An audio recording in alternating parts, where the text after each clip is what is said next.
I'm Sumangala. Actually, I'm TMK's Sebastian and Sons Kannada translator.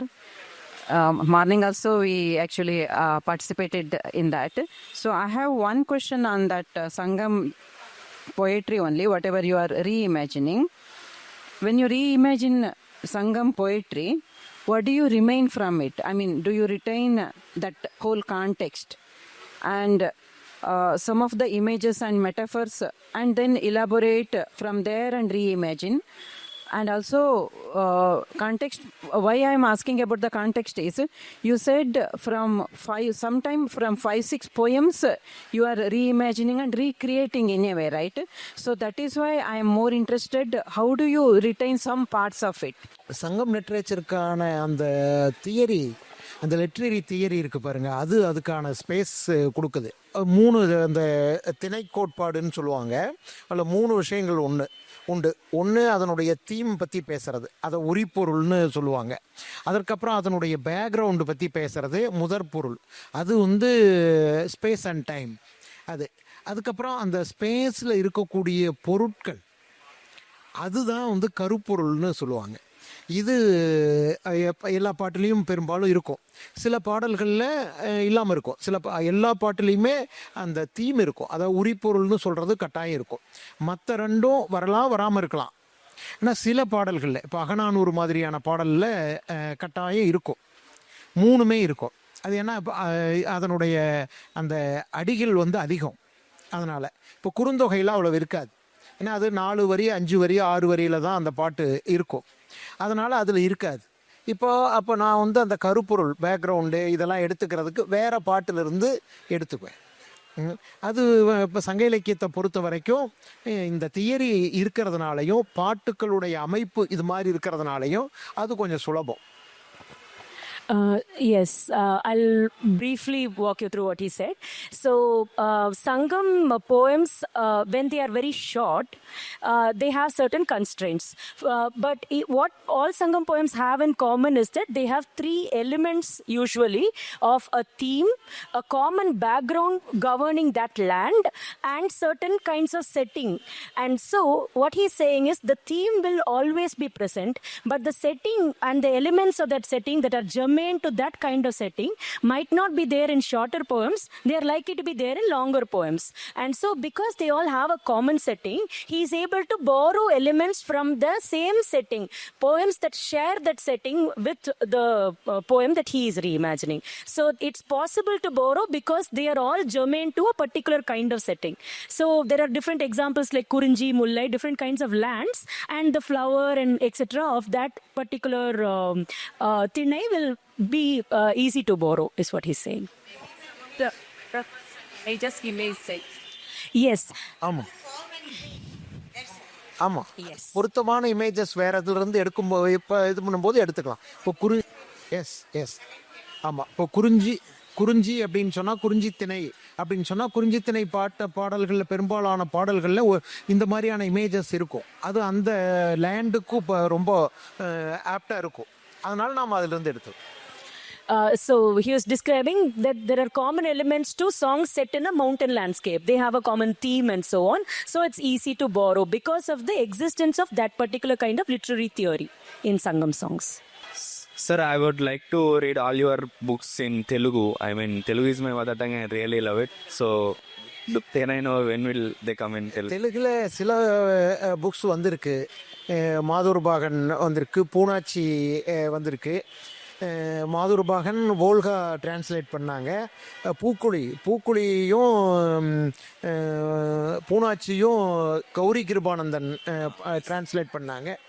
இப்போ என்னுடைய அம்மாவை பற்றி எழுதின புத்தகம் தோன்றா துணை, அந்த புத்தகம் நெக்ஸ்ட் மந்த்து ஹைதராபாத்தில் ரிலீஸ் பண்ணுறாங்க.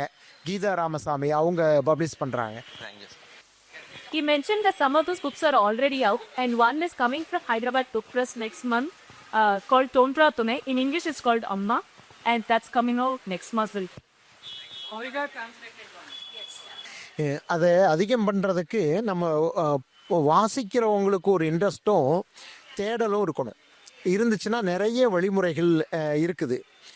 இப்போ சங்க இலக்கியத்தை எளிமையாக படிக்கிறதுக்கு நிறைய அந்த காலத்தில் அதிலிருந்து பாடல்களை எடுத்து எக்ஸ்பிளைன் பண்ணி எழுதியிருக்காங்க. இப்போ வரதராசனார்னு ஒரு பேராசிரியர் இருந்தார், நாவல்லாம் கூட அவர் எழுதியிருக்காரு. அவர் வந்து குறுந்தொகை விருந்து, நற்றிணை விருந்து இப்படிலாம் புத்தகம் எழுதியிருக்கார். ஒரு பாட்டை எடுத்துக்கிட்டு அந்த பாட்டை எக்ஸ்பிளைன் பண்ணி எழுதுவார். அதில் என்ன மாதிரியான இலக்கிய நுட்பங்கள் இருக்குது அப்படின்லாம் எழுதுவார். இது மாதிரி தமிழில் கிட்டத்தட்ட 500 புத்தகங்கள் இருக்கும். நாம் சங்க இலக்கியத்தை படிக்க விரும்புகிறவங்க எடுத்த உடனே நேராக போய் சங்க இலக்கிய டெக்ஸ்ட் எடுத்து படிக்கக்கூடாது. இந்த மாதிரியான புத்தகங்கள் இருக்குது பாருங்கள், அதன் வழியாக போகணும். இப்போ தமிழ்நாட்டுடைய முன்னாள் முதலமைச்சர் கலைஞர் கருணாநிதி கூட சங்கத்தமிழ் அப்படின்னு ஒரு புத்தகம் எழுதியிருக்காரு. அவர் கிட்டத்தட்ட 200 பாடல்களுக்கு மேலே ஒரு பாட்டை எடுத்துக்கிட்டு அவருடைய நடையில் கிட்டத்தட்ட ஒரு புதுக்கவிதை நடையில் வந்து எழுதுவார். அதை இந்த மாதிரி நிறைய பேர் புத்தகங்கள் எழுதியிருக்காங்க. அதை வாசித்து அதன் மூலமாக நீங்கள் சங்க இலக்கியத்தை படிக்க போகணும். நாம் கொஞ்சம் படிக்க விரும்புகிறவங்க நாம் கொஞ்சம் முயற்சி எடுக்கணும். ஆமாம், நமக்கு இப்போ வாழைப்பழம் மாதிரி உரித்து நம்ம வாயில் கொண்டு வந்து ஊட்ட முடியாது. நாம் விரும்புகிறவங்க கொஞ்சம் முயற்சியும் எடுக்கணும். He was asked what can be done to popularize Sangam literature, and he was saying it's not a good idea for a new reader to directly pick up a Sangam text and try to start reading. And he was explaining that there were many people who've written introductory books that will help people familiarize themselves with the Sangam so that then they can read. And one example he gave was by former Chief Minister of Tamil Nadu, Karunanidhi, who wrote a book called Sanga Tamil. And it will be a good introduction for people. It will give them an opening into the Sangam literature is what he was saying. Yeah. ஒரே உங்களோட புத்தக தாவம் அக்கால சாத்து சரி வாழ்விடம் அல்லது நீங்கள் கேள்விப்பட்ட இடம் அந்த இடம் பார்த்துருக்கோம். அந்த வட்டாரம் தவிர மற்ற இதை எழுதிருக்கீங்களா? நம்ம அது பற்றி சின்ன அறிமுகம். நாம் வாழக்கூடிய சூழலை வச்சு எழுதுறது தான் சாத்தியம். நீங்கள் இந்த நானுன்னு இல்லை, தமிழ்நாட்டிலேன்னு இல்லை, உலக அளவுக்கான இலக்கியங்களே அப்படி தான் இருக்கும். நான் வந்து வேற ஒரு ஸ்பேஸ் வச்சு எழுதுறேன்னு வச்சுக்கோங்க, அது எனக்கு ஓரளவுக்கு அறிமுகம் ஆகிருக்கணும், கொஞ்ச காலமாவது அங்கே நான் வந்து வாழ்ந்துருக்கணும் இல்லையா? அது மாதிரி இருந்தால் தான் அந்த ஸ்பேஸ் வச்சு எழுத முடியும். நான் இப்போ பெங்களூரில் இப்போ ஐஸ்வர்யா வந்து இங்கே நடந்ததுன்னு ஒரு சம்பவம் எனக்கு சொல்கிறாங்க. நான் அதை கதையாக்கிறதுக்கான அம்சம் இருக்குதுன்னா நான் அதை என்ன பண்ணிடுவேன், நான் அது எனக்கு பரிச்சயமான என்னுடைய ஸ்பேஸில் கொண்டு போய் வச்சுருவேன். அது எனக்கு சுலபமாக இருக்கும். அது ஒரு ரைட்டருக்கு இப்போ நம்ம இமேஜினேஷனில் அதெல்லாம் சுலபமாக பண்ண முடியும். அதுதான் எனக்கு வசதியாக இருக்குது. எனக்கு தெரிஞ்ச மொழி அந்த பகுதி மொழி தான். நான் எவ்வளோ கஷ்டப்பட்டு வேறு மொழியில் எழுத முயற்சி பண்ணாலும் வராது. நான் ஒரு முறை 1989-90 நினைக்கிறேன், அப்போ ஈராக் போர் வந்து நடந்தது. அப்போ இப்போ இருக்கிற அளவுக்கு சமைக்கிறதுக்கு கேஸ் அது இவ்வளோலாம் வரலை. கேஸ் வந்து ரொம்ப பணக்காரங்க வீடுகளில் தான் இருக்கும், சாதாரண மக்களுக்கெல்லாம் கிடைக்காது. அப்படி இருந்தது. பெரும்பாலும் எல்லோரும் மண்ணெண்ணெய் ஸ்டவ் வச்சுருப்பாங்க. நகரங்கள்லேயே சென்னை மாதிரியான நகரத்துலேயே மண்ணெண்ணெய் ஸ்டவ் வச்சுருப்பாங்க. பம்ப் ஸ்டவ் இருக்கும், 3 ஸ்டவ் இருக்கும், அதில் தான் சமைப்பாங்க. அப்போ ஈராக் போர் நடந்ததுனால பெரிய மண்ணெண்ணெய் தட்டுப்பாடு வந்துடுச்சு. எண்ணெய் கிடைக்கல. பெரிய சமைக்கிறதுக்கு சாப்பிட்றதுக்கான பொருள் இருக்குது, ஆனால் சமைச்சு சாப்பிட முடியாது. இந்த மாதிரியான ஒரு நிலை இருந்தது. அப்போ அந்த தட்டுப்பாட்டை வச்சு நான் முடக்கம்னு ஒரு சிறுகதை எழுதினேன். அந்த கதையை சென்னையை மையமாக வச்சு, சென்னையில் நான் அப்போ படிச்சுட்டு இருந்தேன், அங்கேயே வாழ்ந்ததுனால சென்னையை மையமாக வச்சு எழுதினேன். கதை பிரசுரமாயிடுச்சு. கதை பிரசுரம் ஆனதுக்கப்புறம் நான் சென்னை நம்ம ஊர் எதுவும் வரக்கூடாது, அந்த எதுவும் தாக்கம் எதுவும் வரக்கூடாதுன்னு நினச்சிக்கிட்டு தான் எழுதினேன். அப்போவும் இப்போ படிச்சுட்டு ஒரு நண்பர் சொன்னார், நீங்கள் அப்போவும் உங்கள் மொழியை வந்து விட முடியல, அதில் அம்மா சொல்லுவாங்க வட்டல் எடுத்துக்கிட்டு வா அப்படின்ட்டு. தட்டு பிளேட்டு வந்து வட்டல்னு எங்கள் ஊரில் சொல்கிற வழக்கம். அந்த வார்த்தை வந்துடுச்சு. அப்படி கேட்டார். அப்போ நான் சொன்னேன், எங்கள் ஊர்லேருந்து சென்னைக்கு வந்து குடியேறின குடும்பம்னு நினச்சிக்கோங்க அப்படின்னு சொன்னேன். அது மாதிரி தான் இருக்கும். Very interesting question he asked was, you write in the dialect in which you grew up, and that Konguvattara region is the one that he sets most of his stories in. Are you ever planning to write about other regions and other geographies, was the question.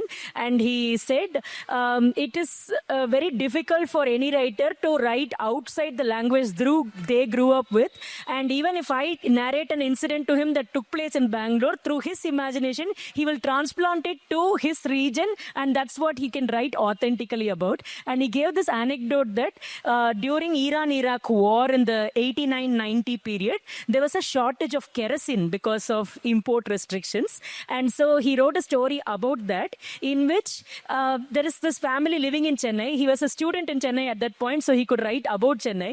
But despite that, he's saying he ended up using a word that is from his dialect called vattal for a plate, which is not what generally people say in Chennai. So he had to explain to his friend who questioned that, oh, imagine that's a family that immigrated to Chennai from my area. So Yeah, you can do it as always. What are his book translated into Kannada? எந்தெந்த புக்கெல்லாம் கன்னடத்தில் கௌரி லங்கேஷ் வந்து என்னுடைய மாதொருபாகன், அப்புறம் பூக்குழி, இந்த 2 நாவல் Gowri Lankesh publish பண்ணாங்க. பூனாச்சி அந்த நாவல் வந்து வெஸ்ட்லேண்ட் பப்ளிஷ் பண்ணாங்க. எனக்கு தெரிய 3 புக்கு தான் கன்னடத்தில் வந்திருக்கு. இதில் நம்ம திராவிட மொழிகளில் கன்னடத்திலிருந்து தமிழுக்கு ஏராளம் புத்தகங்கள் வந்திருக்கு. ஆனால் தமிழ்லேருந்து கன்னடத்துக்கு டிரான்ஸ்லேட் பண்ணுறது ரொம்ப ரொம்ப குறைவு. So he said there are 3 books that have so far come out in Kannada. One is Madhurabagan, which in English is known as One Part Woman, and Pukuri, which in English is known as Pyre. Those 2 were published by Gauri Lankesh. And one more book, Punachi. Punachi has been published by Westland. These are the only books that have come out in Kannada. And he's saying, as a whole, there are a lot of books coming in from Kannada to Tamil, but the other way around is not happening much, is what he said. It's possible, ma'am. Tamil to SS அவர் Nallathambi sir, அவர் first translate பண்ணினது மாதொருபாகனை தமிழ்லேருந்து கன்னடத்துக்கு பண்ணார். The translation was by Mr. Nalathambi, so he operates directly from Tamil to Kannada. எனக்கு ஒரு கேள்வி.